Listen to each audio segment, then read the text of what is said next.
Hi. So this is for Nana, obviously, but a lot of people at home have asked me what my Peace Corps house looks like here in Moldova, and kind of general questions about what my life looks like here, what I do normally, how things are going. So I'm making a video for that, and this feels super awkward and weird, but it's fine. So I am in my bedroom right now. Just a few things to explain before I start with everything else. Um, so so nice, in fact, that I have my own bathroom with a real toilet, running water, my own water heater that sits above my toilet, so it heats the water that comes out of my bathtub, that has like a little shower head thing that I can like spray myself with. So super lucky there too. Many Moldovan volunteers and people in general, they do bucket showers. So they heat the water up, put it in a fake bathtub, plastic tub, and stand in that and bathe themselves. And that's what most of my other volunteers did over the summer during our training. But here at my permanent site for the next 2 years, I have my own bathroom with a bathtub and a toilet and a sink. And I also have my own kitchen, which is super nice. So I'm very lucky. I am a very spoiled Peace Corps volunteer.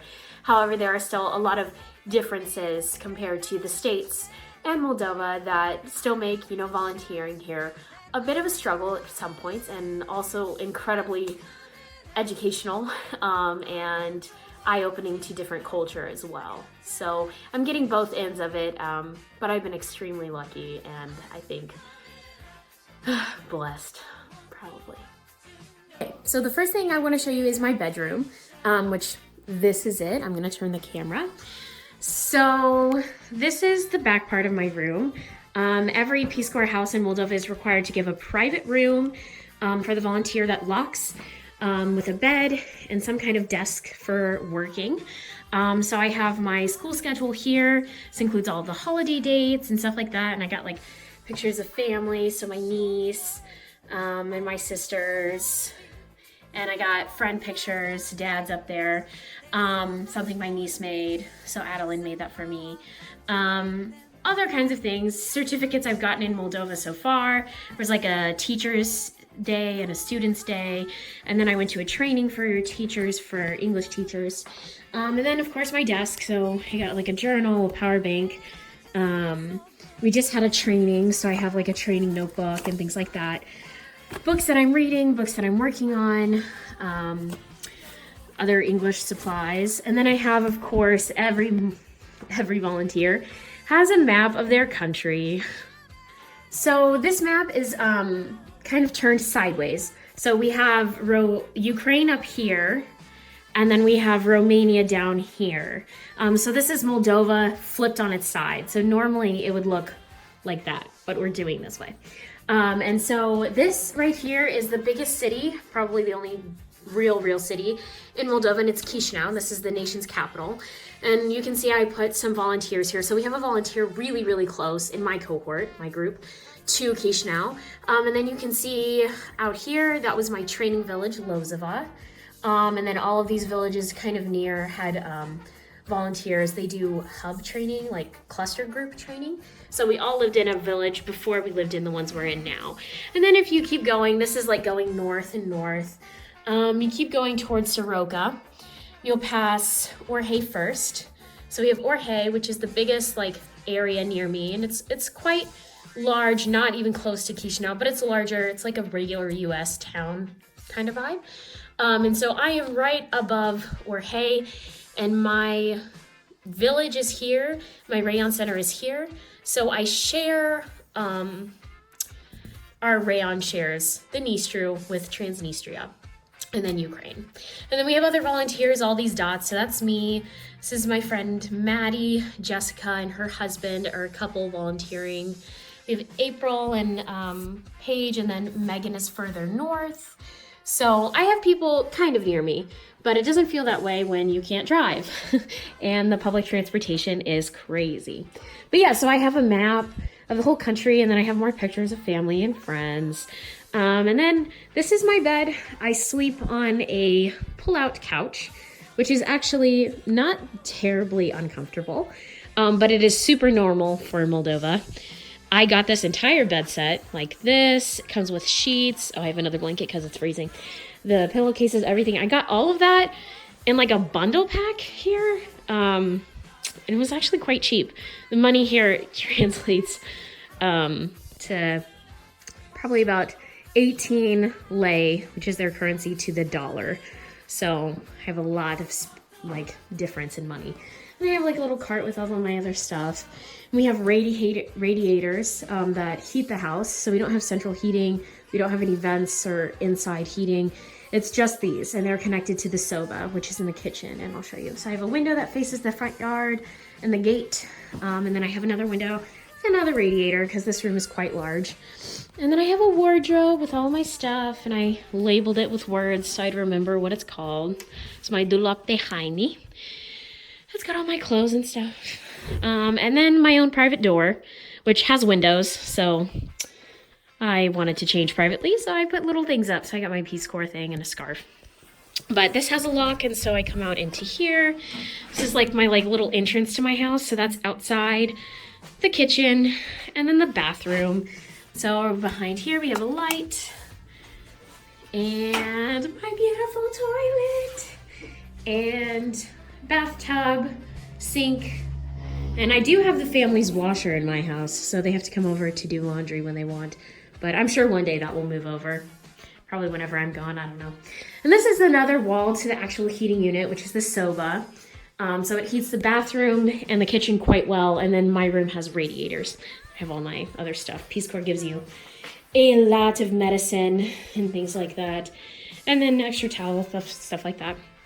So that's the bathroom. Next, we have the kitchen. So this is going to be the kitchen. So we just came from the bathroom and my bedroom. And so we're coming into the kitchen. I have a wall hanger for some of my stuff. I did buy a headlamp. I had mom and dad send it to me. This is like the most useful thing I've ever had here. My host family even borrows it sometimes because it's awesome. I want like 10 more. That's the only gift I want if you want to send it with the expensive shipping. So this is my kitchen. And you can see these like white poles everywhere here in the house. And they run around. That is actually pipes with water, and that's what heats my house. And it's called the soba. So we have the kitchen. This is like the seating area. And then we have literally a full kitchen. It's amazing. I have a fridge. Microwave is broken, but it's fine. Toaster oven works. It's actually quite big. It's like literally bigger than my arm. It's huge. Dishes and stuff up there. My water filter. And my favorite thing that exists in Moldova, which is my tea kettle hot water boiler. It's amazing. I love it so much. I'm going to buy one of these before I go back to the States and put it in my luggage. And then a full sink with running water. It does get hot and everything. Not for very long, so you got to be quick about it. And water here is super expensive, so we try not to use too much. And a full stove, an oven. Only one of these works. The rest of them do not light, but it's fine. I get everything done here. My host mom usually cooks for me because one, I think she thinks I can't cook. And two, because, I mean, she's so good at it. Why would I cook, you know? Yeah, so that is my kitchen. This is my soba. And it works like an old stove would, but we don't use it to cook on anymore, obviously, because we have the new stuff. So this is the front of the soba, and it has all of this like mechanical stuff. I'm not going to pretend I know what this is or how it works, but I do know that there is water in these pipes, and after it is hot enough and there's enough steam, it pushes all of that water, boils it, I'm pretty sure, and sends it all the way around through the pipes, up all the way around my house, down and through and into the other rooms. So this is it. We plug it in. I really don't know exactly how this works, but I do know that it warms me, and I know that I had to learn how to make a fire up here. So you light a bunch of wood and I'm gonna say it, garbage here, on fire, and you use this to ventilate with air to circulate to get it bigger. So when everything is caught on fire and you've got something good going up here, you close this and let it sit for a few more minutes, and then once it's really burning everything and it doesn't need much air, you close that, and it keeps it. And so I usually have to clean all the ashes out. I use a bucket here to do that. And I clean the ashes out probably once a week, sometimes twice a week, probably more now that it's becoming real winter. And then you just fill it with more wood and light the fire. I think in winter you're just supposed to always have a fire going. So that is like pretty much my house. There's literally only 3 rooms and a little hallway with the door outside. It is really cold outside and I don't want to go out there. So maybe next time if you like want, grandma mostly, if you want me to make a video of outside, I can do that and show you kind of like what the houses look like. Maybe show you around the village a little bit. But that's what my house looks like. So yeah, I miss you guys. And hopefully this is a good house tour. Yeah, bye.